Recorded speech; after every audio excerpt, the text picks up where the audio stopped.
C'est l'ancien président Laurent Gbagbo et membre fondateur du Parti des peuples africains Côte d'Ivoire qui a présidé en personne le premier secrétariat général du PPACI le 22 novembre à Abidjan en Côte d'Ivoire. Sur 278 membres du secrétariat général, 270 ont pris part à cette réunion. Occasion pour Laurent Gbagbo de les féliciter pour leur nomination et les encourager à travailler désormais à l'implantation du parti. Après cette réunion, allez sur le terrain, allez travailler, allez implanter le parti. Je vous engage à travailler. Un parti qui n'existe pas sur le terrain n'est pas un parti. Faites mentir ceux qui disent qu'on a eu tort de vous nommer en travaillant et en obtenant des résultats.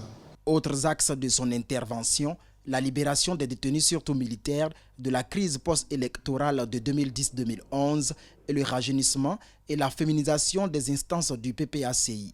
Concernant les prisonniers, le président Gbagbo a promis de continuer le combat pour la liberté de tous.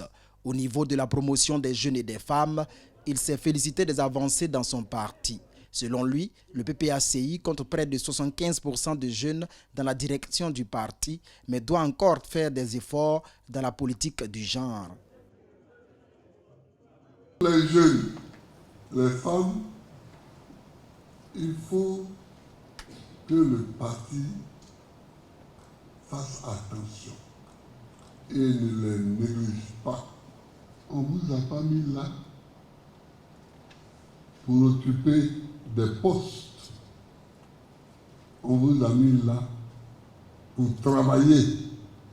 En travaillant, vous construisez votre carrière et vous construisez la carrière du parti qui vous a mis là. Cette rencontre a également été sanctionnée par une conférence de presse animée par le professeur Hubert Oulaye, président exécutif du PPACI. Une conférence au cours de laquelle il a livré la position du Parti des peuples africains Côte d'Ivoire sur divers sujets d'actualité, dont le recensement général de la population et de l'habitat qui se déroule du 8 au 28 novembre 2021 dans le pays, le refoulement des agents recenseurs, la non-visitation de nombreux ménages, la démotivation de certains agents pour des raisons pécuniaires sont autant de ratés notés par le parti qui propose des pistes de solutions pour la réussite du RGPH 2021. Au nombre de ces dispositions, la prorogation des délais initialement annoncés, l'implication des partis politiques et de la société civile pour une plus grande sensibilisation des populations. Bien sûr, nous continuons d'appeler les populations à se mobiliser pour se faire recenser. Notons que les éléments identifiants du parti ont été présentés lors de cette réunion. Il s'agit du logo officiel et du bulletin d'adhésion.